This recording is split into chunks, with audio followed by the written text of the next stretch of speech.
Okay friends. 'The mind Pashupatastram' book reading continue చేసుకున్నాము. మనము ఆహ్, లక్ష్యాలు లేదా సంకల్పాలు ఎందుకు నెరవేరటం లేదు అనేది మనం 14థ్ చాప్టర్‌లో చదువుతున్నాం. దాన్ని కంటిన్యూ చేద్దాము. నేను ఫలానా పనులు చేశాను కనుక ఈ విధంగానే ఫలితాలు రావాలి అని మనం లెక్కలు వేస్తాం. ఈ ప్రపంచానికి మరి ఈ విశ్వానికి సంబంధించిన మొత్తం సమాచారం మన మానవ ఇంటెలిజెన్స్ యొక్క విశ్లేషణలు అంటే ఆహ్, ఎనాలిసిస్ తర్కం అంటే రీజనింగ్ పరిధిలో లేదు. మానవ ఇంటెలిజెన్స్ చాలా పరిమితమైనది. సో, మనకి యూనివర్స్‌లో జరిగినవన్నీ కూడా మనకేంటంటే, మన ఇంటెలెక్ట్‌తో ఆలోచించి, అనలైజ్ చేసి, ఈ రీజనింగ్‌తో ఇలా ఉండాలి అని చెప్పి ఒక రకంగా అనుకుంటూ ఉంటాం కదా! ఈ ఏం చెప్తున్నా అంటే యూనివర్స్‌కి సంబంధించింది అంతా కూడా మానవ ఇంటెలిజెన్స్‌కి ఆహ్, చ అంటే అది కంప్లీట్‌గా అర్థం కాదు. ఎందుకు అంటే, మన ఇంటెలెక్ట్ చాలా లిమిటెడ్‌గా ఉంటుంది అని చెప్తున్నారు. కానీ ఈ యూనివ ఈ విశ్వము లేదా యూనివర్స్ అనేది మనం ఎంత కృషి చేశామో అంతే వాసిలో ఖచ్చితంగా లెక్కలు వేసి మన కర్మలకు తగిన ఫలితాన్ని తప్పకుండా ఇస్తుంది. ఏది మన నుండి లాగివేయబడదు. మన అంతరంగ ప్రపంచము మరి ఈ విశ్వం పైనే పూర్తిగా నమ్మకం ఉంచండి. మీకు ఏది ఇవ్వబడాలో మీ కృషికి తగిన విధంగా ఖచ్చితంగా లెక్కలు వేసి తగిన సమయంలో ఇవ్వబడుతుంది. మామూలుగా కొంతమంది మనం చేసిన దానికి ఆహ్, రావట్లేదు రిజల్ట్స్ అనుకుంటూ ఉంటాం కదా! సో, ఈ యూనివర్స్ అనేది అలా చెయ్యదు. మనం చేసిన కర్మలను బట్టి, మనం ఎంత కష్టపడతామో దాన్ని బట్టి మనకు కావాల్సిన రిజల్ట్స్ వస్తాయి అని చెప్పి చెప్తున్నారనమాట. Ask and it is given. మీరు అడిగినదే ఇవ్వబడుతుంది. కృషి మరియు సాధన మనం చేస్తూ ఉంటే తగిన సమయంలో ఇవ్వబడుతుంది. సో, మనం అడిగితే ఇవ్వబడుతుంది అని బుక్ అంతా చెప్తూ ఉన్నారు కదా! సో, ఈ లాస్ట్ 2 చాప్టర్స్ నుంచి ఏం చెప్తున్నారు అంటే, కృషి మరియు సాధన అనేది మనం చేస్తూ ఉండాలి. మనం అడిగింది ఇవ్వబడటానికి అని చెప్పి చెప్తున్నారనమాట. ఎంతెంతగా సాధన చేశామో, కృషి చేశామో, అంకిత భావం పెట్టామో, అంతంతగా మనం పొందుతాము. ఏది మన నుండి లాగివేయబడదు. ఏది మనల్ని మోసం చేయదు. మనం కృషి చేసినంత మేరకు పొందగలుగుతాం. సో, మనం ఎంత డెడికేషన్‌తో, ఎంత కష్టపడి, ఎంత కమిట్మెంట్‌తో ఏ పనైతే చేస్తామో, అంతగా మనకి రిజల్ట్స్ వస్తాయి అని చెప్తున్నారనమాట. సో, ఏది మన నుంచి అంటే మనం అంత కష్టపడ్డాము, మనకు రిజల్ట్స్ రాదు అంటే, ఆ టైంకి అది జరగకపోయినా, దానికి సంబంధించిన టైం వచ్చినప్పుడు ఆటోమేటిక్‌గా ఆ రిజల్ట్స్ వస్తాయి. మనం ఎక్స్‌పెక్ట్ చేసింది. లేదా ఇంకా ఎక్కువగా కూడా వస్తాయి. కానీ మనం మాత్రం ఎప్పుడు కృషి, సాధన, అంకిత భావం ఉండాలి అని చెప్పి చెప్తున్నారు. ఎలాంటి విత్తనాలు విత్తుతామో అలాంటి ఫలాలు మాత్రమే పొందుతాం. వేప విత్తనాన్ని నాటి మామిడి పండును పొందలేము కదా! కర్మలు చేయకుండా అకర్ముడిగా ఉండిపోతే ఈ వర్తమానాన్ని వ్యర్థం చేస్తే భవిష్యత్తును సంపూర్ణంగా నష్టపోతాం. కనుక మనం కర్మలను చేస్తూనే ఉండాలి. సో, మనం ఏమి చెయ్యకపోతే ఆహ్, మరి మనం అనుకున్నయి వస్తాయా అంటే రావు అని చెప్పి చెప్తున్నారనమాట. సో, ఎప్పుడు ఏదో ఒక కర్మలంటూ మనం చేయగాలి. వర్తమానంలో కర్మలు చేస్తేనే భవిష్యత్తు బావుంటుంది అని చెప్పి చెప్తున్నారు. మనం పొందే సుఖ సంతోషాలు, మనం చేసే మంచి కర్మల యొక్క ఫలితాలు, అలాగే మనం పొందే దుఃఖాలు, కష్టాలు మనం చేసే చెడు కర్మల యొక్క ఫలితాలు. సో, మనం హ్యాపీగా ఉన్నాము అంటే మనం చేసిన మంచి కర్మలు, అలానే మనం ఏదైనా ఛాలెంజెస్ వస్తున్నాయి అంటే అది మనం చేసిన చెడు కర్మల ఫలితాల వల్ల అని చెప్తున్నారు. ఫలానా లక్ష్యాలు లేదా సంకల్పాలు ఎంచుకొని వాటి కోసం కృషి, సాధన చేశాను కనుక ఫలితాలు ఈ విధంగానే వచ్చి తీరాలి అని భీష్మించుకొని కూర్చుంటే దాని పర్యవసానంగా దుఃఖం సంప్రాప్తిస్తుంది. సో, మనం ఇక్కడ కూడా ఎమోషనల్‌గా గట్టిగా అక్కడ స్టక్ అయిపోకూడదు అని కూడా చెప్తున్నారనమాట.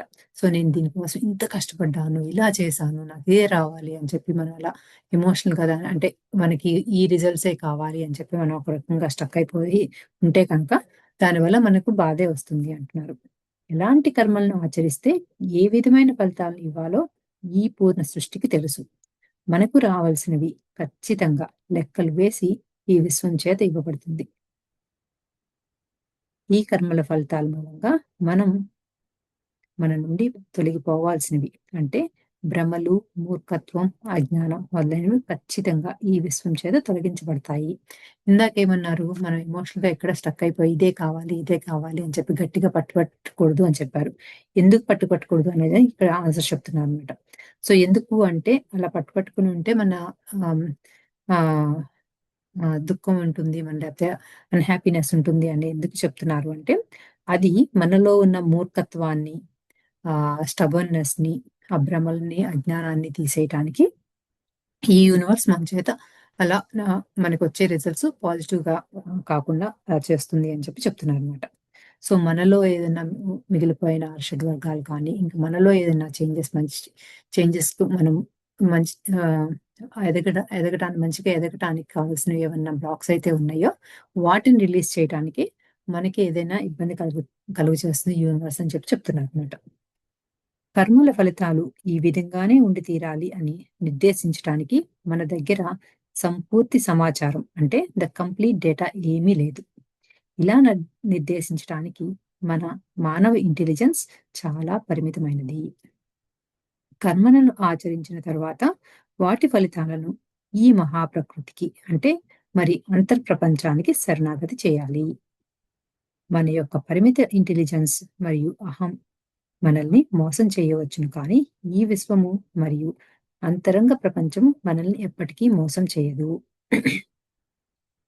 సో, మనం ఏదైతే పని చేస్తామో, పలానాది కావాలి అని గోల్ పెట్టుకొని, దానికి కావాల్సినంతగా కృషి, సాధన చేసి ఆ రిజల్ట్స్ ఎలా రావాలి అనే దాన్ని ఈ ప్రకృతికి వదిలేయాలి. ఈ యూనివర్స్‌కి వదిలేయాలి అని చెప్తున్నారనమాట. ఆహ్, ఆటోమేటిక్‌గా ఎందుకు అంటే మనం దాన్ని సరెండర్ చేసినప్పుడు ఆహ్, మనలో ఉన్న షడ్ వర్గాల నుంచి రిలీజ్ చేస్తాము. అలానే మనకి అది ఎంత కావాలి అనేది మన హ్యూమన్ ఇంటెలెక్ట్‌కి ఎంత తెలీదనమాట. అంటే మనం చేస్తున్న పనికి ఇదే రిజల్ట్స్ అని మనం అనుకుంటాము. దానికంటే ఇంకా మంచి కాయ కూడా రావచ్చు కదా! సో, అవి మన ఇంటెలిజెన్స్‌కి తెలీదు కాబట్టి, మన ఇగోని వదిలిపెట్టేసి, మన లిమిటెడ్ బిలీఫ్స్‌ని వదిలిపెట్టేసి, మనం చేయవలసిన కృషి, సాధన చేసి దాన్ని రిజల్ట్స్‌ని వదిలేద్దాము. సరెండర్ చేసేద్దాము అని చెప్తున్నారనమాట. లక్ష్యాలు లేదా సంకల్పాలు నెరవేరకపోవటానికి కారణాలు అనేది నెక్స్ట్ సెక్షన్ అనమాట. పాక్షిక ఊహాశక్తి అంటే పార్షియల్ ఇమాజినేషన్ అనేది ఇందులో ఒక సెక్షను. ఊహాశక్తిని పాక్షికంగా ఉపయోగించటం వలన ఫలితాలు పాక్షికంగా ఉంటాయి. ఒక లక్ష్యాన్ని అంటే సంకల్పాన్ని ఎంచుకొని దాని తుద ఫలితాన్ని పొందితే మనం ఎలా ఉంటాము? కుటుంబ సభ్యులు, బంధుమిత్రులు మరి ఈ సంఘంతో ఎలా ఉంటాము? ఏ విధంగా అనుభూతులు పొందుతాం? ఇలా అనేక విధాలుగా ఊహాశక్తిని ఉపయోగించాలి. ఎమోషన్స్‌తో కలలు కనాలి. ఇక్కడ 2 యథార్థ సంఘటనలు పరిశీలిద్దాం. ఇక 2 ఎగ్జాంపుల్స్ చెప్తున్నారు. రియల్‌గా జరిగినవంట. మొదటిది వచ్చి ఒక వ్యక్తి ఏపీ స్టేట్ నుండి యూఎస్ఏలో ఎంఎస్ చేశాడు. ఒక విదేశీ స్త్రీ ఒక విదేశీ స్త్రీ యువతిని పెళ్లి చేసుకోవాలని సంకల్పం ఎంచుకున్నాడు. అందుకోసం రోజు ఊహాశక్తితో పెళ్లి చేసుకుంటున్నట్లు, కాపురం చేస్తున్నట్లు కలలు కన్నాడు. అతనికి ఆస్ట్రేలియా అమ్మాయితో పెళ్లి అయింది. ఒక సంవత్సరం కాపురం చేశారు. ఒక సంవత్సరం తర్వాత అతడిని వదిలేసి ఆస్ట్రేలియా వెళ్ళిపోయింది. ఆమె మళ్ళీ రాలేదు. అతడు పాక్షికంగా ఊహాశక్తిని ఉపయోగించటం వలన దానికి అనుగుణంగానే జీవితానుభవాలు సృష్టించబడినవి. పెళ్లి అయినట్లు, సంసార జీవితాన్ని, పిల్లల చదువును ఇలా అనేక రకాలుగా మొత్తాన్ని కలలు కని ఉండాల్సింది. అలా చేసినట్లయితే వాటికి అనుగుణంగా జీవితానుభవాలను, అంతరంగ ప్రపంచాన్ని అంతరంగ ప్రపంచం సృష్టించి ఉండేవి. ఊహాశక్తిని పూర్తిగా ఉపయోగించాలి. మన మనోక్షేత్రంలో ఇష్టానుసారం స్వేచ్ఛగా మనకు ఏది కావాలంటే అది సృష్టించుకోవచ్చు. అక్కడ మనకు అభ్యంతరాలు చెప్పేవారు ఎవరూ లేరు. ఇక్కడ ఇచ్చిన ఎగ్జాంపుల్ బేసిక్‌గా పార్షియల్ ఇమాజినేషన్ అనేది ఏంటి అనేది ఒకటి చెప్తున్నారనమాట. సో, ఈ ఎగ్జాంపుల్‌లో ఒకళ్ళు ఇండియా నుంచి యూఎస్ వచ్చి ఇక్కడ మాస్టర్స్ చేసి ఆహ్, ఇక్కడ అమ్ ఒక అమ్మాయిని పెళ్లి చేసుకున్నాం అంటే యెస్ ఎనీ ఆహ్, ఆహ్, ఇక్కడ యూఎస్‌లో ఉన్న అమ్మాయిని పెళ్లి చేసుకుందాము అని లేకపోతే విదేశీ యువతిని పెళ్లి చేసుకుందాము అని ఊహించుకున్నాడు అని మాత్రమే చెప్పారనమాట. సో, అలా ఊహించుకోవటం వల్ల అలానే మాస్టర్స్ చేసేసి పెళ్లయిపోయింది. ఆస్ట్రేలియాలో ఉండే. ఆస్ట్రేలియా అమ్మాయితో పెళ్లయిపోయింది. అమ్మాయి కూడా యూఎస్‌లో ఉంది. పెళ్లయింది. సో, ఒక సంవత్సరం అయిన తర్వాత మళ్ళీ వాళ్ళిద్దరూ విడిపోయారు. అమ్మాయి ఆస్ట్రేలియా ఎళ్ళిపోయిందంట. మరి ఊహాశక్తితో ఆల్రెడీ ఊహించుకున్నాడు కదా! అమ్మాయి ఎందుకెళ్ళిపోయింది అనే క్వెషనొస్తే కనుక, అతను ఫుల్లుగా ఊహించుకోలేదు. తర్వాత పిల్లలున్నట్లుగా అలానే ఆహ్, వాళ్ళ వైవాహిక జీవితం సుఖంగా జరుగుతున్నట్లుగా అవన్నీ ఊహించుకోలేదు. కాబట్టి అతను సగం పార్షియల్‌గానే ఊహించుకున్నాడు. పెళ్లి వరకే ఊహించుకున్నాడు. అంతకు మించి ఎక్కువ ఊహించుకోలేదు కాబట్టి అక్కడితో ఆగిపోయింది అని చెప్పి చెప్తున్నారనమాట. మనము ఊహాశక్తితో ఎంత ఎక్కువ ఉపయోగించుకుని, ఎంత ఆహ్, మన ఇన్నర్‌కి ఎంత చక్కగా మనకి ఏదేది కావాలి, ఎంత ఆహ్, అంటే ఆహ్, పార్షియల్‌గా అంటే కంప్లీట్‌గా అది 10 ఇయర్స్ లైఫ్ లాంగ్ అది ఎంతగా ఉండాలి అంటే ఆ రిలేషను, మనం ఎప్పటి వరకు ఉండాలనుకుంటున్నామో అప్పటి వరకు మనము ఊహించుకోవాలి అని చెప్తున్నారనమాట. రెండవ ఎగ్జాంపుల్ ఏం చెప్తున్నారంటే, ఒక యువకుడు ప్రతిరోజు తను ఏసీ గదిలో ఉంటున్నట్లుగా, డబ్బు తన చేతిలో ప్రతిరోజు ఉంటున్నట్లు, దానిని లెక్కపెడుతున్నట్లుగా కలలు కనేవాడు. అతని కలలకు అనుగుణంగానే ఒక గవర్నమెంట్ బ్యాంకులో క్యాషియర్‌గా ఉద్యోగం సంపాదించాడు. ప్రతిరోజు వేల రూపాయల నుండి లక్ష రూపాయలు లెక్కపెడుతూనే ఉన్నాడు. పాక్షిక ఊహాశక్తికి ఇదొక మంచి ఉదాహరణ. ఇంకొకతను ఎగ్జాంపుల్ ఏమో డబ్బులు ఎప్పుడు తన దగ్గర ఉన్నట్లుగా ఊహించుకుని వాటిని దాన్ని లెక్కపెడుతున్నట్లుగా ఊహించుకుంటే అతనికి బ్యాంక్‌లో ఉద్యోగం వచ్చింది అని చెప్పి చెప్తున్నారనమాట. ఒక లక్ష్యాన్ని లేదా సంకల్పాన్ని ఎంచుకుని దాని తాలూకు జీవితానుభవాలను కొన్ని కోణాలలో పొందుతున్నట్లుగా ఫీలింగ్స్ మరియు ఎమోషన్స్‌తో కలలు కనటం చేయాలి. అన్ని కోణాలలో జీవితం అంటే మీ జీవితానుభవాలు ఈ క్రింది విషయాలతో ఎలా ముడిపడి ఉంటాయో వాటిని గురించి కలలు కనండి. కుటుంబ సభ్యులు, బంధువులు, మిత్రులు లక్ష్యము లేదా సంకల్పం నెరవేరినప్పుడు కుటుంబ సభ్యులతో, బంధుమిత్రులతో ఎలా ఉంటున్నారు? మీ అనుభవాల్ని, లక్ష్యం తాలూకు వారితో ఎలా పంచుకుంటున్నారు? మొదలైనవి అన్నీ కూడా మనం ఇమాజిన్ చేసుకోవాలి అంటున్నారు. సంఘంలో, ఆఫీసులో, ఇతర అన్ని వృత్తుల వారితోనూ ఉదాహరణకి బ్యాంకు, ఆదాయ పన్ను శాఖ, రవాణా శాఖ మొదలైన అన్ని శాఖల్లో మీ లక్ష్యము లేదా సంకల్పం గురించి ఏ విధంగా డీల్ చేస్తున్నారు? లక్ష్యం లేదా సంకల్పం తాలూకు జీవితానుభవాలు ఆయా శాఖలతో ఎలా సమన్వయించుకుంటున్నారు? ఇలా చాలా విషయాల్లో ఫీలింగ్స్ మరియు ఎమోషన్స్‌తో కలలు కనండి. సో, ముందేమో మన ఫ్యామిలీ అండ్ ఫ్రెండ్స్‌లో అది ఒకవేళ మనం అనుకున్నది జరిగినప్పుడు ఎలా ఉంటాము అనేది ఊహించుకోవాలి. తర్వాత మన సొసైటీలో ఎలా ఉంటాము, మన వేరే మనకు సంబంధించిన ఏరియాలోనే కాదు వేరే వాళ్ళ ఆహ్, ఆహ్, జాబ్స్‌లో ఉన్న వాళ్ళతో కానీ, వేరే డిపార్ట్మెంట్స్‌లో ఉన్న వాళ్ళతో కానీ ఎలా ఉంటుంది మన ఇంటరాక్షన్ దాన్ని కూడా ఊహించుకోమంటున్నారు. తర్వాతది మీ యొక్క నైపుణ్యాలు వాటిని ఏ విధంగా లక్ష్యము లేదా సంకల్పం కోసం వినియోగిస్తున్నారు? ఈ సంఘానికి మీ నైపుణ్యాలు ఏ విధంగా ఉపయోగపడుతున్నాయి?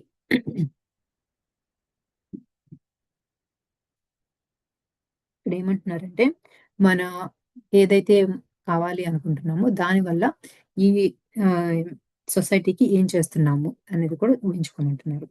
మీ యొక్క ఆధ్యాత్మిక జీవితం, మతం, దేవుడు, ధ్యానం మొదలైన విషయాలపై మీరు ఎలా ఉంటున్నారు?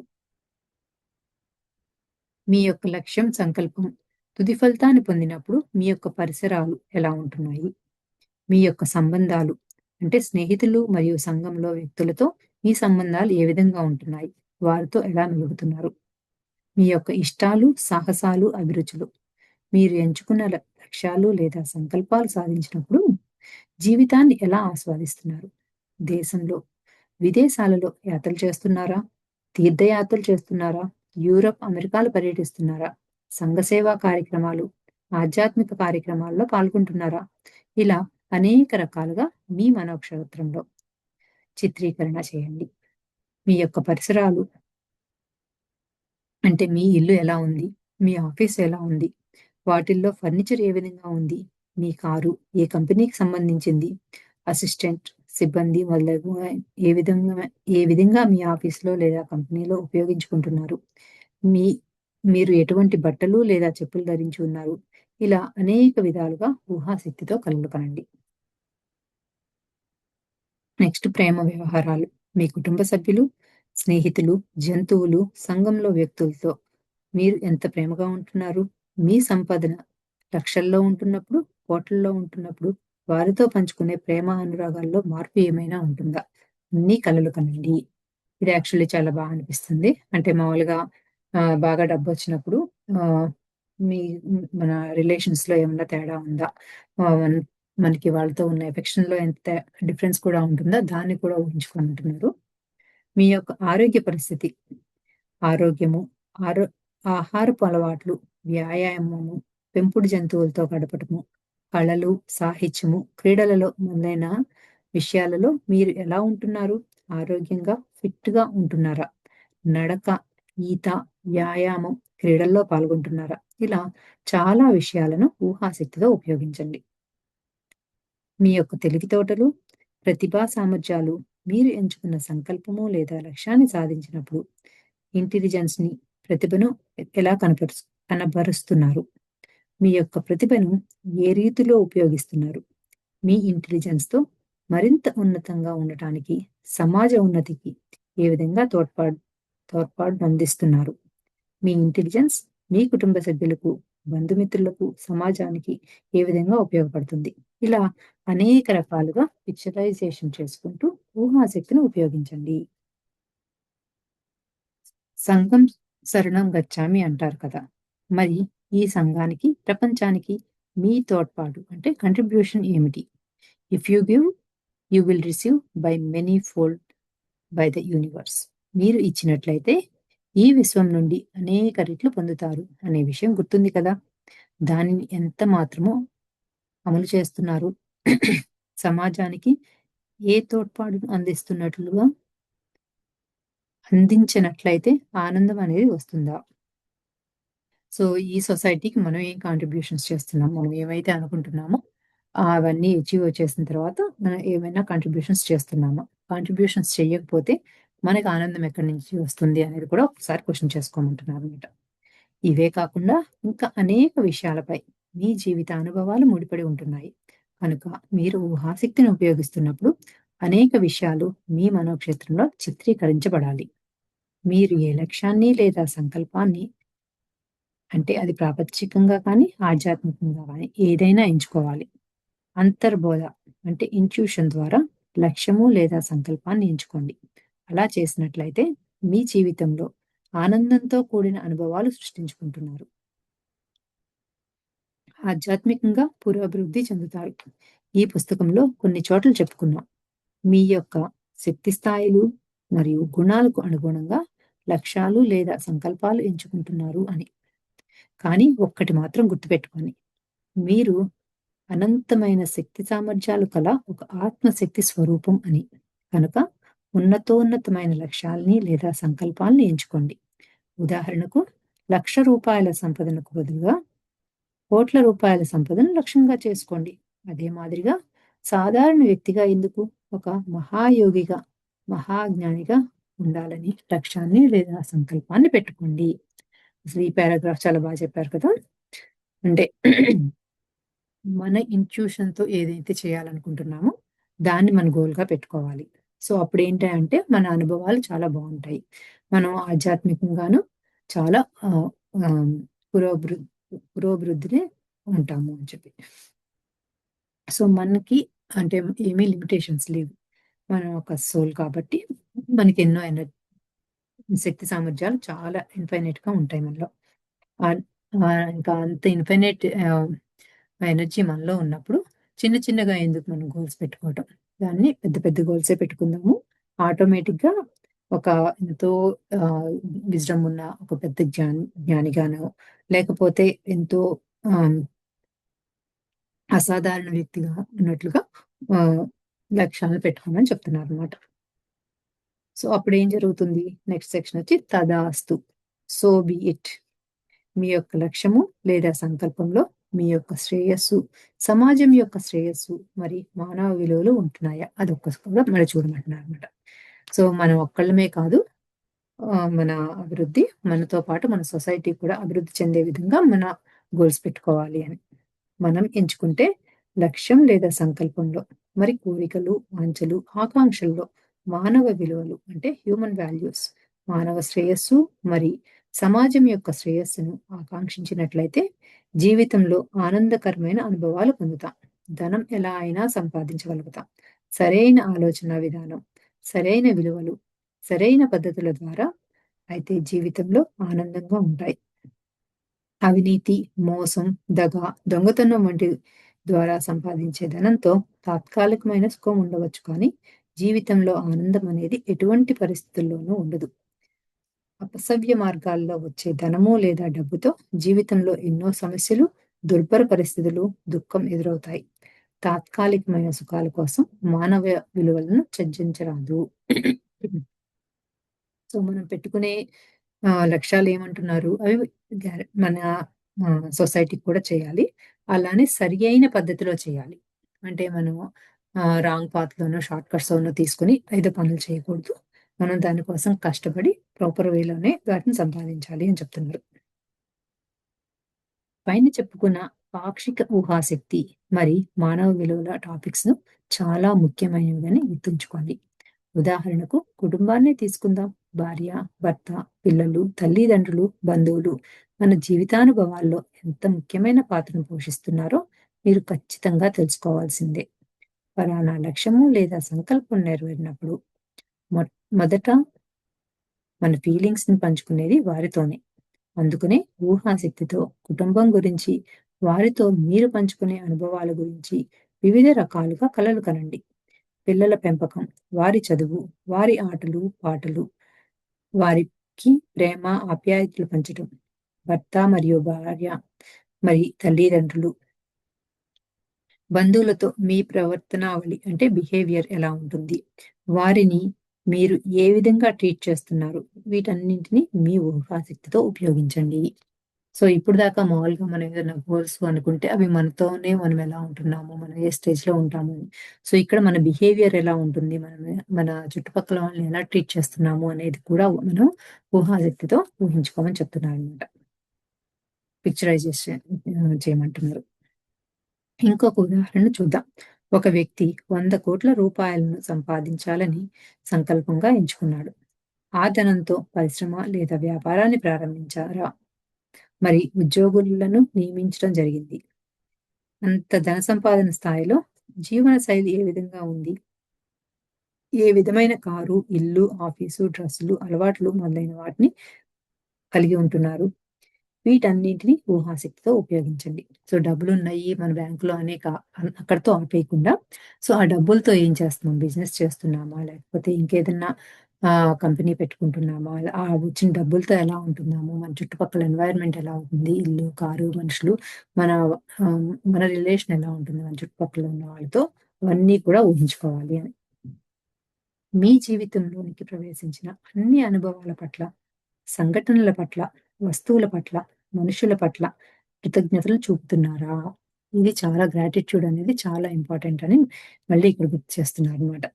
సో, మనకి వచ్చే ఆహ్, ఆహ్, ఏదైతే గోల్స్ పెట్టుకున్నామో అవి మనకొచ్చే చేరినప్పుడు మనం వాటి మీద గ్రాటిట్యూడ్ చూపుతున్నామా లేదా అనేది కూడా మనం విజువలైజేషన్‌లో ఆహ్, చెక్ చేసుకోమని చెప్తున్నారనమాట. జీవితంలో కృతజ్ఞత అంటే గ్రాటిట్యూడ్ చాలా చాలా ముఖ్యమైన అంశం.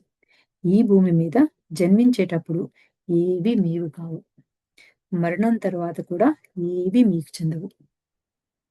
మరణం తర్వాత జీవితానుభవాల నుండి పొందిన జ్ఞానం మాత్రమే మీ వెంట వస్తుంది. కనుక ఈ జీవితంలో పొందిన, పొందబోయే అన్ని సంఘటనల పట్ల కృతజ్ఞతా భావాన్ని కలిగి ఉండండి. ఈ గ్రాటిట్యూడ్ ఎందుకు చెప్పాలి? అంటే మామూలుగా ప్రతిదానికి అంటే ఒక రకమైన ఇగోతో కానీ, లేకపోతే అసలు దానికి ఎందుకు ఈ గ్రాటిట్యూడ్ అనేది చెప్తున్నారనమాట. ఎందుకు అంటే మనం పుట్టినప్పుడు మనం ఏ వస్తువుని తీసుకొచ్చుకోలేదు. మనం పోయేటప్పుడు ఏ వస్తువుని తీసుకెళ్ళము. కానీ మనం పోయేటప్పుడు ఏం తీసుకెళ్తున్నాము? ఎంతో ఎక్స్‌పీరియన్స్‌ని తీసుకొని వెళ్తున్నాము. దాని నుంచి వచ్చిన జ్ఞానాన్ని తీసుకొని వెళ్తున్నాము. కాబట్టి మనం మన చుట్టూ జరిగే ప్రతి ఇన్సిడెంట్‌లోనూ మనం ఎక్స్‌పీరియన్స్‌తో మన యొక్క విజ్డమ్‌ని తీసుకుంటున్నాము. అందుకని ఆహ్, సిట్యుయేషన్ అన్నిటికి మనం ఎంతో గ్రాటిట్యూడ్‌తో ఉండాలి అని చెప్తున్నారు. ఊహాశక్తిలో ఇప్పటికే లక్ష్యం యొక్క తుది సంఘటనలు పొందుతున్నట్లుగా మీ అంతరంగ ప్రపంచానికి, విశ్వానికి కృతజ్ఞతలు తెలపండి. ఈ వర్తమానంలో మీరు పొందుతున్న జీవితానుభవాలకు, మీరు తారసపడుతున్న వ్యక్తులకు, స్ సమస్త జీవరాశికి కృతజ్ఞతలు తెలపండి. ఈ విశ్వానికి కృతజ్ఞతలు తెలపండి. ఈ సమస్త ప్రకృతి పట్ల కృతజ్ఞతా భావాన్ని కలిగి ఉండండి. సో, మనకి ఎటువంటి ఎక్స్‌పీరియన్సెస్ వచ్చినా, అవి పాజిటివ్‌గా ఉన్నా, పాజిటివ్‌గా లేకపోయినా కూడా, మనం ఎప్పుడూ కూడా మన చుట్టూ జరుగుతున్న ప్రతి ఇన్సిడెంట్‌కి, మన యూనివర్స్‌కి, ప్రతి దానికి కూడా ఎప్పుడు గ్రాటిట్యూడ్ చెప్పాలి అని చెప్తున్నారనమాట. సో, ఎందుకు అంటే, మనం దానివల్ల ఎంతో నాలెడ్జ్ పొందుతున్నాం కదా! ఆటోమేటిక్‌గా మనము స్పిరిచ్యువల్‌గా కూడా ఎదుగుతూ ఉంటాము దానివల్ల. పుస్తకాన్ని అంటే 'ది మైండ్' చదువుతున్నందుకు మీ జీవితంలో అనూహ్యమైన మార్పులు సంభవిస్తున్నందుకు, చోటు చేసుకుంటున్నందుకు కృతజ్ఞతలు చెప్పండి. ఈ సెంటెన్స్ బావుంది. ఇది మనం ఈ బుక్‌ని ఫ్యూ మంత్స్ నుంచి చదువుతూనే ఉన్నాం కదా! ఇవి చదువుతూ ఉన్నప్పుడు మనలో వచ్చే చేంజెస్ అన్నిటికి కూడా మనము ఎంతో గ్రాటిట్యూడ్ చెప్పాలి అని. మీ ద్వారా సంఘానికి చేయూతనందించే అవకాశాన్ని ఈ విశ్వం కలుగజేసినందుకు కృతజ్ఞతలు తెలపండి.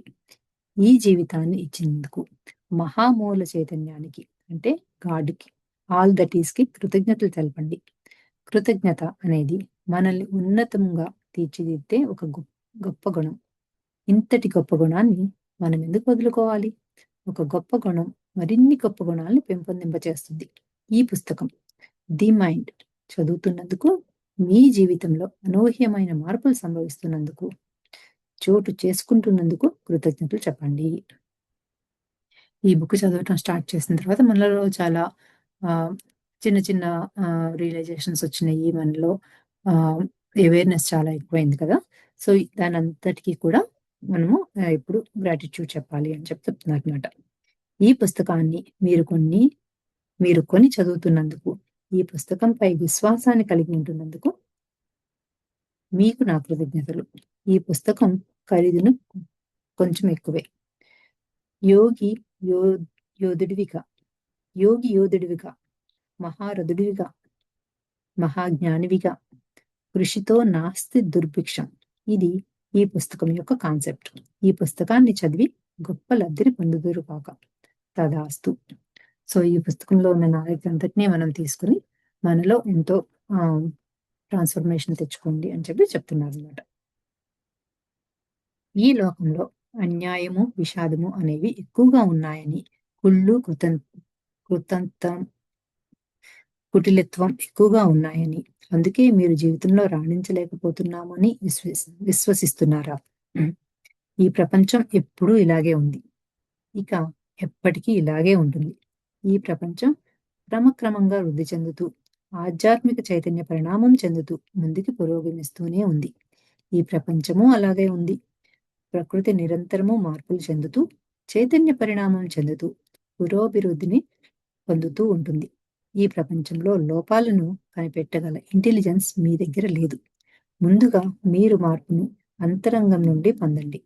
ప్రపంచం ఎల్లప్పుడూ మీ యొక్క శ్రేయస్సు కోసమే సిద్ధంగా ఉంది. సో, మనం ఇంతకుముందు ఏదో మన ముందు జనరేషన్స్ చాలా బాగుంది, మనకి బాలేదు అని ఇలా ఏమన్నా కంపేర్ చేసుకొని అనుకుంటూ ఉంటాం మేము. కానీ అది ఎప్పుడూ అలా లేదు అని. సో, ఈ ప్రపంచం ఎప్పుడూ చేంజ్ అవుతూనే ఉంటుంది. చైతన్య పరిణామం చెందుతూ పురోభివృద్ధిలోనే ఉంది. సో, దానిని మనము మన ఇంటెలెక్ట్‌తో అనలైజ్ చేయలేము అని చెప్తున్నారనమాట. The mark of your ignorance is the depth of your belief in injustice and tragedy in this world. Richard Bach చెప్పారంట ఇది. ఈ ప్రపంచంలో అన్యాయము మరి విషాదము అనేవి ఉన్నాయని ఎంత ప్రగాఢంగా విశ్వసిస్తున్నారో అంత అజ్ఞానం మీకు ఉందన్నమాట. సో, ఎక్కడైనా ఇన్‌జస్టిస్ ఉంది అని మనం కనుక నమ్ముతూ ఉంటే అది మనలో ఉన్న అజ్ఞానమే అని చెప్తున్నారు. మన బిలీఫ్ సిస్టమ్‌లో అది చేంజ్ తెచ్చుకోవాలి అని. ఈ లోకంలో అన్యాయం, విషాదం, చెడు, మంచి అనేవి సాపేక్షంగా అంటే రిలేటివ్‌లీ మనం ఎంచుకున్న భావనలే. అన్ని జీవితానుభవాలు మనమే సృష్టించుకుంటున్నాము. సో, ఇక్కడ అలా అన్యాయం జరిగిపోయిందనో, లేకపోతే ఎటువంటి బాధ రకమైన ఆహ్, ఆహ్, ఫీలింగ్స్ మనలో ఉన్నాయి అంటే, అది మనం తెచ్చుకుంటున్నదే. అంటే మన థాట్ ప్రాసెస్‌లో ఉన్నదే అని చెప్తున్నారనమాట. ఈ లోకంలోని అన్యాయము, చెడి, దుర్నీతి, అరాచకాల గురించి మనకి అనవసరం. మనం మంచి అనేది ఈ ప్రపంచానికి చేయగలిగితే దాని గురించే ఆలోచిద్దాం. మన లక్ష్యాలు, సంకల్పాల ద్వారా మన శ్రేయస్సు, మన కుటుంబ శ్రేయస్సు, సమాజ శ్రేయస్సుకు భంగం కలగకుండా ఉంటే అదే చాలు. ఈ లోకానికి ఎంతో మంచిని చేసిన వారవుతాము. ముందు మన శ్రేయస్సు గురించి, మన లక్ష్యాల గురించి ఆలోచిద్దాము. సో, ఎక్కడో ఏదో జరగట్లేదనో, లేకపోతే ఈ ప్రపంచంలో ఎంతో ఆహ్, ఆహ్, ఏ చెడుగా జరుగుతున్నాయనో, యుద్ధాలు జరుగుతున్నాయనో, లేకపోతే హెల్త్ బాగోట్లేదనో, అక్కడ దీన్ని ఇవంతా మనకి అనవసరం అని చెప్తున్నాననమాట. మన శ్రేయస్సు, మన ఆధ్యాత్మికంగా పురోభివృద్ధి కోసం మనము కష్టపడతాము. మన కుటుంబం కోసం కష్టపడదాము. మన చుట్టూ ఉన్న సొసైటీ కోసం మనం కష్టపడదాము. ఆహ్, ఎక్కడో ఏదో దాని గురించి మనకి సంబంధం లేదు అని చెప్తున్నాననమాట. మనం ఈ లోకానికి ఎంత మంచి పని చేయగలుగుతామో అంత చేద్దాం అని చెప్తున్నారు. మీకు ఆరోగ్య సమస్యలు, తీవ్రమైన వ్యాధులు నయమవటం లేదా? జీవితంలో లక్ష్యము, వాంఛ, ఆకాంక్ష, బాధ్యతలు నెరవేర్చాలంటే ఆరోగ్యం అత్యా అత్యంతావశ్యకం. వ్యాధులు, అనారోగ్య సమస్యలతో సతమతం అవుతూ ఉంటే కాలం వృధా అవుతుంది. అనుకున్న లక్ష్యాలు నెరవేరకపోగా అశాంతి మరిన్ని భౌతిక సమస్యలు ఎదురవుతూ ఉంటాయి. సో, మనకి హెల్త్ ప్రాబ్లమ్ ఏమైనా ఉన్నాయనుకో, దానివల్ల ఏమవుతుంది? దానివల్ల మన టైమంతా దాని మీద హెల్త్ ప్రాబ్లమ్ మీదే హెల్త్ ఆహ్, అది సఫర్ అవుతుందో, లేకపోతే దాన్ని ఫిక్స్ చేసుకుంటుండంలోనే మనం ఎక్కువ టైమ్ స్పెండ్ చేస్తాం కదా! దాని గురించి చెప్తున్నారనమాట. ఎవరి వాస్తవాన్ని వారే సృష్టించుకుంటున్నారు అనే విశ్వనియమం ఇక్కడ కూడా వర్తిస్తుంది. మంచి ఆరోగ్యాన్ని కలిగి ఉంటున్నాను అనే సంకల్పం మరి ఆలోచనా శక్తిని కలిగి ఉండండి. సో, హెల్త్ బాలేదు అంటే కూడా అది మన ఆలోచనల నుంచి వచ్చినదే. కాబట్టి మన ఆలోచనలు మార్చుకుందాం అంటున్నారు. మీరు విశ్వసించిన ప్రకారమే మీకు అవును కాక, వ్యాధి యొక్క సృష్టికర్తవే మనమే. దానిని నయం చేసుకోగల సృష్టికర్త కూడా మనమే. ఎల్లప్పుడూ అనారోగ్యంతో, బాధలతో సతమౌ సతమతం అవుతూ ఉంటే లక్ష్యాలను నెరవేర్చలేకపోతాం అనే విషయాన్ని గుర్తుంచుకోండి. సో, మన థాట్స్‌లో మనకి హెల్త్ ఎలా ఉంటుందో, అది పనిచేస్తుందో, ఇది పనిచేస్తుందో, ఇవి మనం అంత దూరం చేయగలమా అని ఆలోచనలు ఉంటూ ఉంటాయి కనుక, దాని వల్లనే మన లక్ష్యాలు కూడా ఆహ్, నెరవేర్చలేకపోతాము అని చెప్తున్నారు. సో, మన థాట్స్ ఎప్పుడు పాజిటివ్‌గానే ఉండాలి. అది హెల్త్ రీజన్‌లో కానీ, మనం ఏదైనా గోల్ పెట్టుకున్నప్పుడు అది అయిపోయినట్లుగా కానీ, ఎటువంటి విజువలైజేషన్‌లో కానీ, ఎప్పుడూ కూడా పాజిటివ్ థాట్స్‌లోనే ఉండాలి అంటున్నారు. దేహానికి సంక్రమించిన ఎటువంటి భయంకరమైన వ్యాధినైనా నయం చేసుకోగల శక్తి మన అంతరంగంలోనే ఉంది. మన అంతరంగంలోనే ఒక గొప్ప వైద్యుడు దాగి ఉన్నాడు. ధ్యానం సర్వరోగ నివారిణి అనే మహాసత్యాన్ని ఎల్లవేళలా గుర్తుంచుకుని ధ్యాన సాధన ద్వారా అన్ని వ్యాధులను నయం చేసుకోండి. సో, మళ్ళీ మన థాట్స్ అన్నీ మన శరీరం మీద చూపిస్తాయి అని చెప్తున్నారు కదా! సో, దీనికేంటి ధ్యానం సర్వయోగ నివారిణి అని మనం చదువుకుంటూనే ఉంటాము. అదేంటి అంటే మనతో మనం కనుక లీనమయ్యి, మనం ధ్యానం చేసుకుంటూ మెడిటేషన్ చేస్తూ ఉంటే కనుక మనకి దానిలో నుంచి కూడా బయటికి రావచ్చు అని చెప్తున్నారనమాట. ఆయుర్వేదం అనే వైద్య విధానం మన ఋషులు మనకు ఇచ్చిన గొప్ప వరప్రసాదం.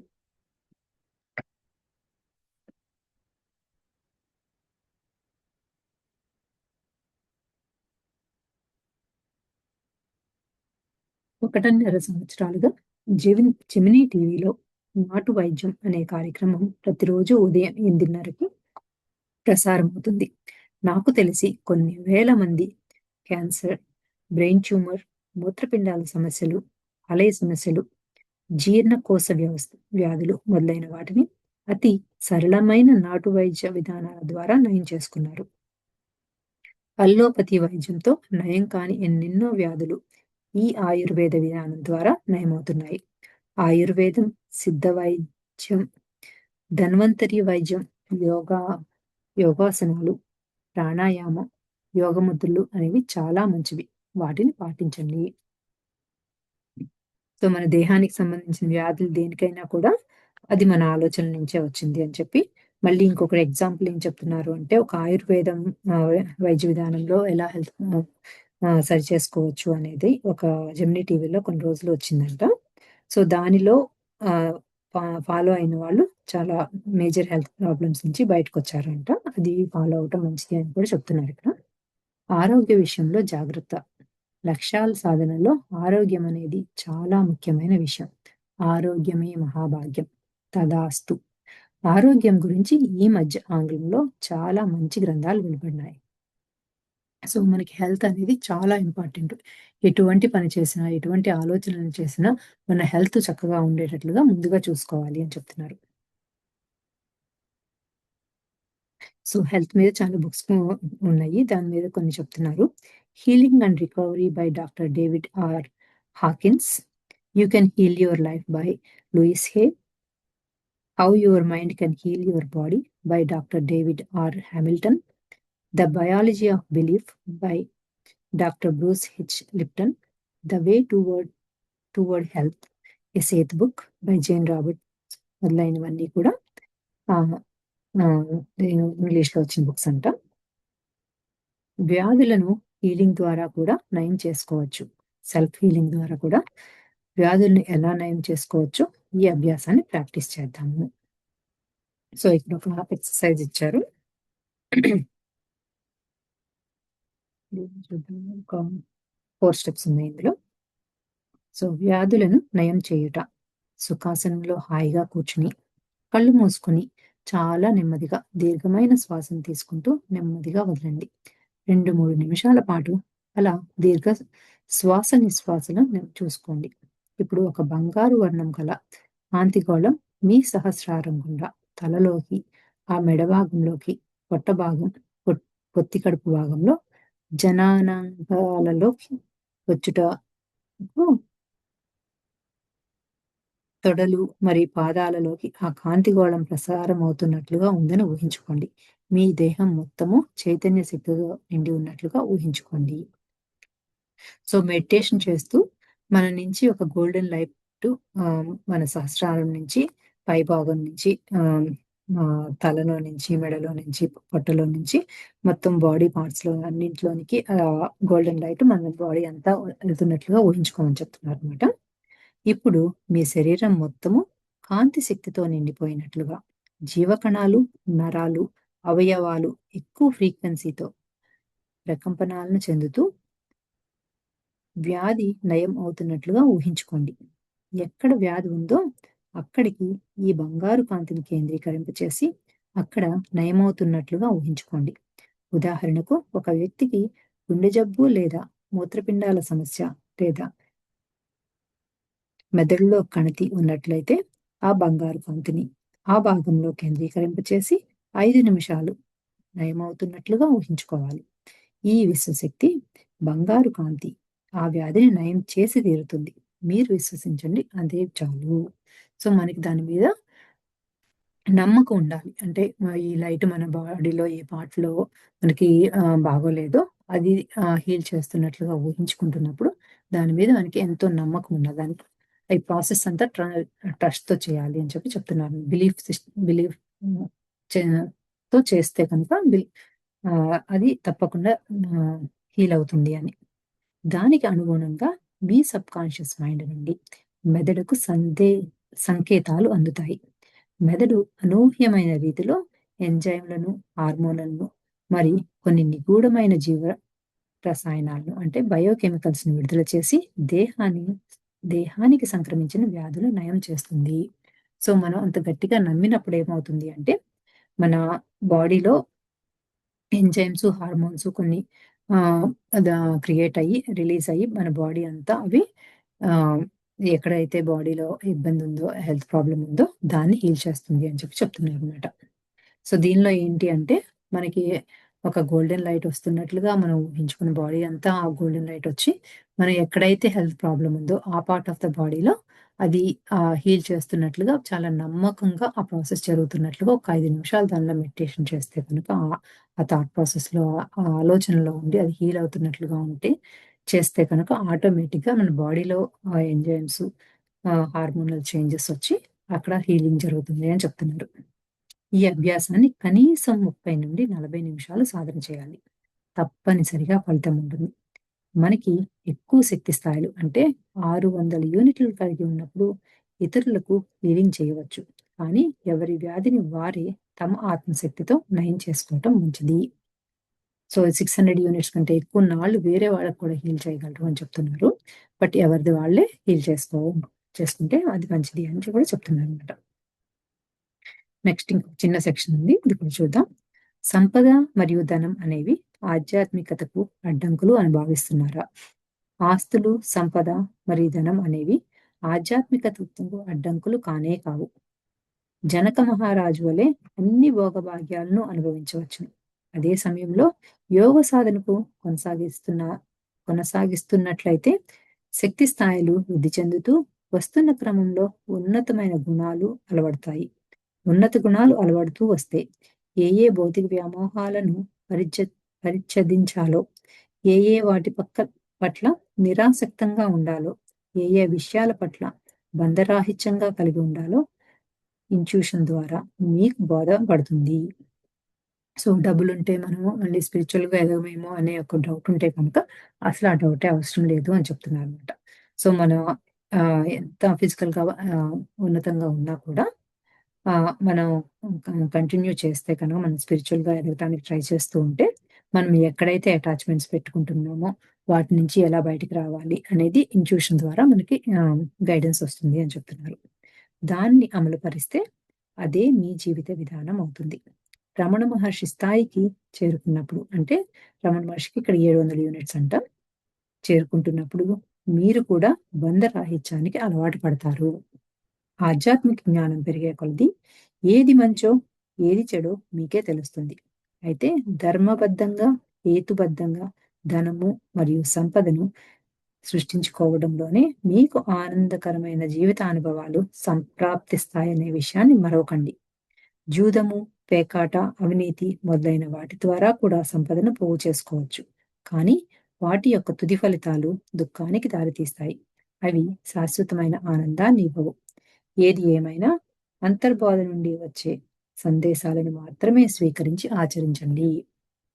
సో, మనకి వెళ్తుంటే స్పిరిచువల్‌గా ఎదగలేము అనే డౌట్‌నే అసలు వద్దు అని చెప్తున్నారు. సో, కన్సిస్టెంట్‌గా మనము కనుక మెడిటేషన్ చేస్తూ ఉంటే మనకొచ్చే ఇన్‌ట్యూషన్స్ ద్వారా ఆ గైడెన్స్ ఫాలో అవుతూ ఉంటే ఆటోమేటిక్‌గా మనకి ఆహ్, ఆహ్, నా అటాచ్‌మెంట్ నాన్ అటాచ్‌మెంట్ అనేది అలవడుతుంది అని చెప్తున్నారనమాట. సో, ఈ సంపద అనేది మనం ఉన్నప్పుడు కూడా దాన్ని ఎప్పుడూ కూడా హేతుబద్ధంగానే అంటే ప్రాపర్ వేలోనే వాటిని డబ్బుని సంపాదించాలి అని చెప్తున్నారు. సో, మనకొచ్చే ఈ ఇన్‌ట్యూషన్స్ నుంచే మనము చాలా మనకు కావాల్సిన గోల్స్ పెట్టుకోవాలి. దానికి కావాల్సినట్లుగా కష్టపడి మనకి అనుకున్న దాన్ని సాధించాలి. కానీ అట్ ద సేమ్ టైమ్ మనకి ఏది కావాలో దాని మీద గట్టిగా ఎమోషన్ పెట్టుకోకుండా ఆ రిజల్ట్స్‌ని మాత్రం యూనివర్స్‌కి వదిలేయాలి అని చెప్తున్నారు. సో, ఇది నెక్స్ట్‌ది రేపు కంటిన్యూ చేసుకుందాం. Thank you friends.